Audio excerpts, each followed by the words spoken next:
Bismillahirrahmanirrahim. Assalamualaikum warahmatullahi wabarakatuh. Alhamdulillahirabbil alamin. Assalatu wassalamu ala Rasulillah.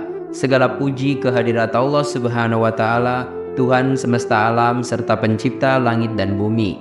Dan juga sholawat untuk Nabi besar Muhammad sallallahu alaihi wasallam sebagai bentuk cinta dan penghormatan kita kepada beliau.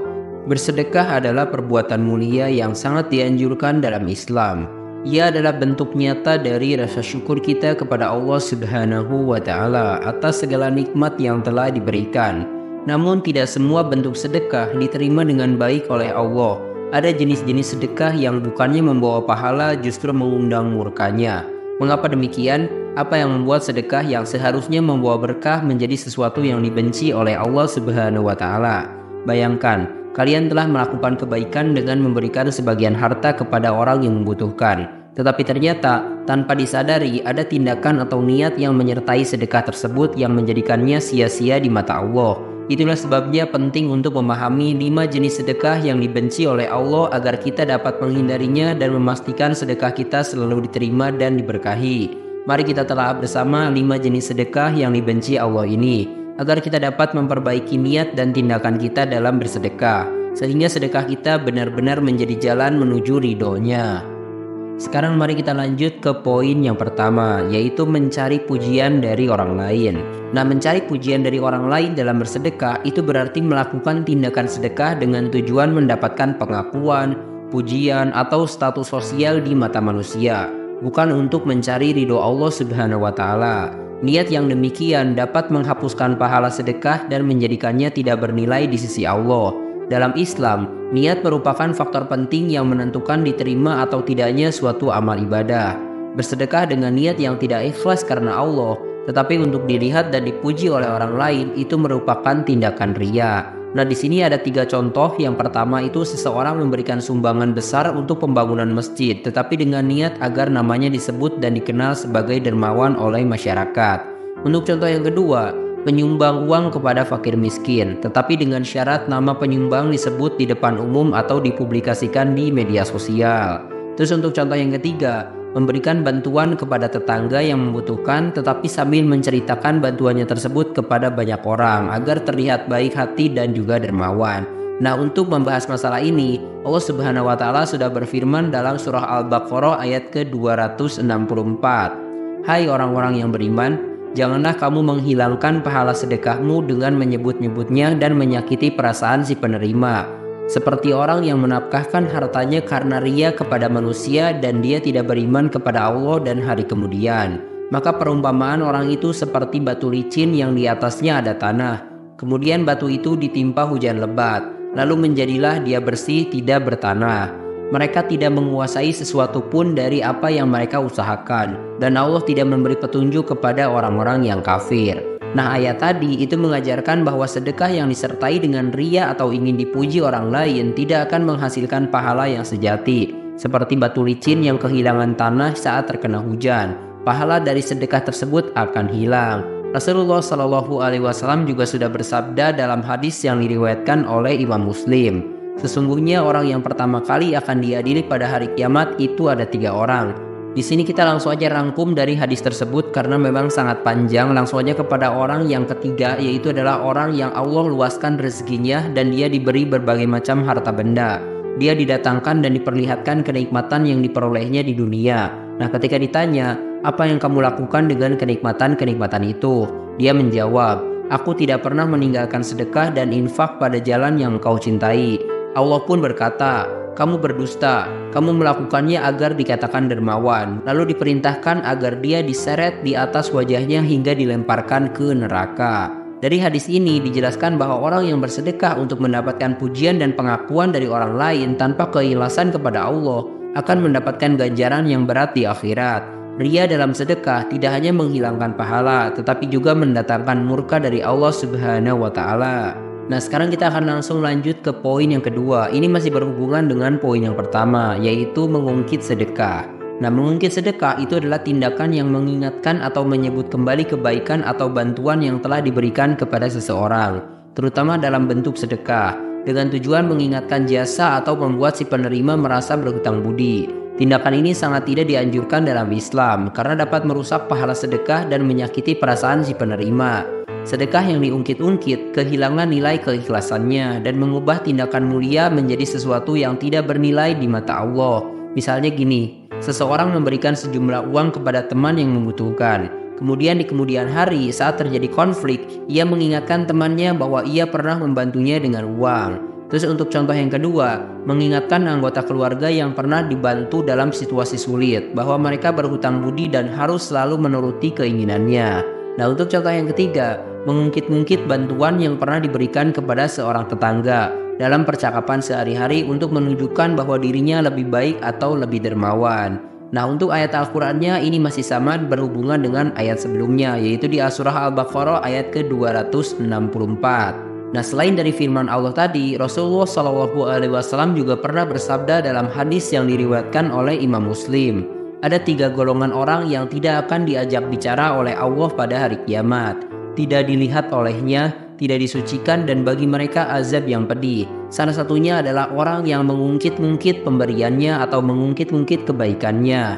Hadis riwayat Muslim. Nah hadis tadi itu menunjukkan bahwa beratnya dosa mengungkit-ungkit pemberian, karena Allah tidak akan memperdulikan mereka pada hari kiamat dan mereka akan mendapatkan azab yang sangat pedih.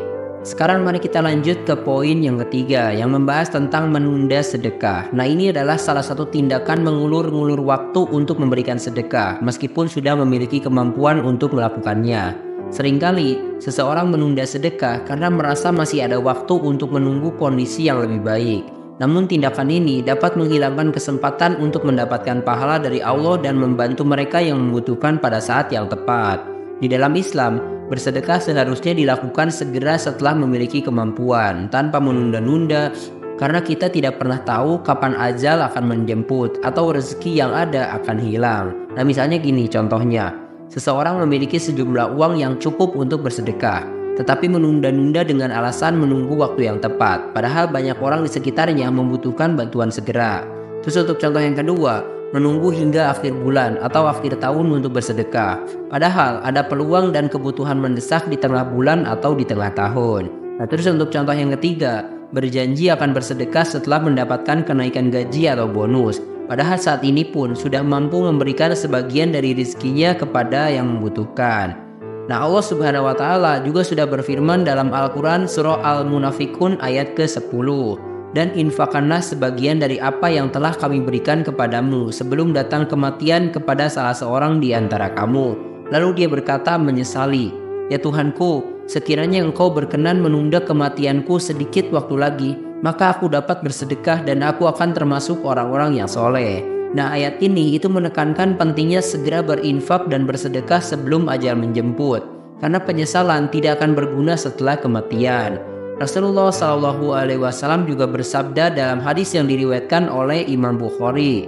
Seseorang bertanya kepada Rasulullah, wahai Rasulullah, sedekah apa yang paling afdol? Beliau menjawab, engkau bersedekah ketika masih dalam keadaan sehat, lagi ingin menjadi kaya dan khawatir miskin. Jangan kau tunda hingga ruh sudah sampai di kerongkongan baru berpesan untuk si fulan sekian dan untuk si fulan sekian, padahal harta itu sudah menjadi hak si fulan atau ahli waris.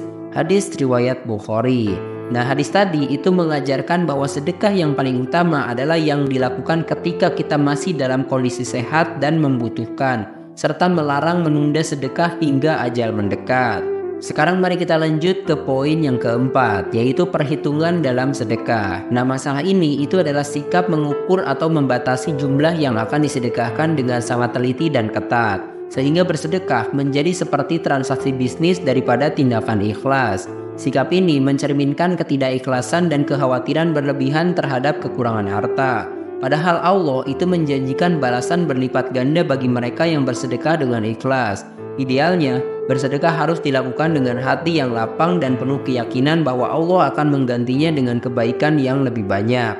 Misalnya gini, seseorang bersedekah dengan menghitung-hitung dan merasa khawatir uang yang disedekahkan akan berkurang dan kekurangannya secara signifikan. Terus contoh yang kedua, memberikan sedekah dalam jumlah yang sangat kecil meskipun memiliki kemampuan untuk memberikan lebih banyak karena takut kehabisan uang.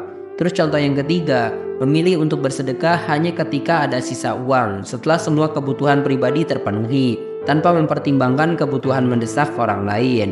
Nah, Allah Subhanahu wa taala itu sudah mengingatkan kita dalam surah Al-Baqarah ayat ke-261. Perumpamaan nafkah yang dikeluarkan oleh orang-orang yang menafkahkan hartanya di jalan Allah adalah serupa dengan sebutir biji yang menumbuhkan 7 bulir. Pada tiap-tiap butir 100 biji. Allah melipat gandakan ganjaran bagi siapa yang Dia kehendaki, dan Allah maha luas karunia-Nya lagi maha mengetahui. Nah, ayat tadi itu menunjukkan bahwa sedekah yang diberikan dengan ikhlas akan dilipat gandakan pahalanya oleh Allah Subhanahu wa taala, melebihi dari apa yang disedekahkan. Rasulullah Shallallahu Alaihi Wasallam juga dalam hadis yang diriwayatkan oleh Imam Muslim juga pernah bersabda, "Bersedekahlah kamu dan janganlah menghitung-hitung, karena Allah akan menghitung-hitung pula pemberiannya kepadamu, dan janganlah kikir, karena Allah akan kikir pula kepadamu." Hadis ini menegaskan bahwa menghitung-hitung dalam bersedekah akan menyebabkan Allah juga perhitungan pula kepada kalian, dan sifat kikir akan dibalas dengan kekikiran dari Allah Subhanahu wa taala. Nah, sekarang mari kita lanjut ke poin yang terakhir atau yang kelima, yaitu tidak bersedekah dari orang terdekat terlebih dahulu. Nah, itu berarti memberikan sedekah atau bantuan kepada orang lain sementara orang-orang terdekat seperti keluarga atau kerabat sendiri masih membutuhkan. Islam sangat menganjurkan untuk memprioritaskan sedekah kepada orang-orang terdekat karena mereka memiliki hak lebih besar atas kebaikan kita. Dengan memberikan sedekah kepada orang terdekat, kita tidak hanya memenuhi kewajiban sosial, tetapi juga menjaga tali silaturahmi dan memperkuat ikatan keluarga. Misalnya contohnya kayak gini, seorang ayah memberikan sumbangan besar ke panti asuhan, sementara anak-anaknya sendiri itu kekurangan dari biaya pendidikannya. Terus untuk contoh yang kedua, seorang menyumbangkan ke organisasi amal internasional, sementara saudara kandungnya sendiri kesulitan memenuhi kebutuhan sehari-harinya. Terus contoh yang ketiga, seorang wanita memberikan donasi kepada tetangganya yang membutuhkan, namun mengabaikan ibunya yang sakit dan memerlukan obat-obatan. Nah, Allah Subhanahu wa taala mengingatkan kita dalam Al-Qur'an surah Al-Baqarah ayat 215. Mereka bertanya kepadaku tentang apa yang mereka nafkahkan. Jawablah, apa saja harta yang kamu nafkahkan hendaklah diberikan kepada ibu bapak, kaum kerabat, anak-anak yatim, orang-orang miskin, dan orang-orang yang sedang dalam perjalanan. Dan apa saja kebaikan yang kamu buat, maka sesungguhnya Allah maha mengetahui. Nah, ayat ini mengajarkan bahwa prioritas pertama dalam memberikan sedekah adalah keluarga terdekat, kemudian baru orang lain yang membutuhkan. Rasulullah Shallallahu Alaihi Wasallam juga pernah bersabda dalam hadis yang diriwayatkan oleh Imam At-Tirmizi, sesungguhnya sedekah kepada orang miskin pahalanya 1 sedekah, sedangkan sedekah kepada kerabat pahalanya 2, yaitu pahala sedekah dan juga pahala menjalin silaturahmi. Nah, hadis ini menekankan bahwa sedekah kepada kerabat memiliki pahala ganda, karena selain mendapatkan pahala sedekah, kita juga mendapatkan pahala dari menjaga tali silaturahim. Terima kasih telah menyimak. Silahkan kirim dukungan kalian dengan klik tombol like, subscribe channel ini, dan bagikan juga ke teman-teman kalian. Semoga dengan membagikan itu kalian bisa mendapatkan pahala jariah dari video ini. Mohon maaf bila ada kesalahan. Wabillahi taufik wal hidayah. Wassalamualaikum warahmatullahi wabarakatuh.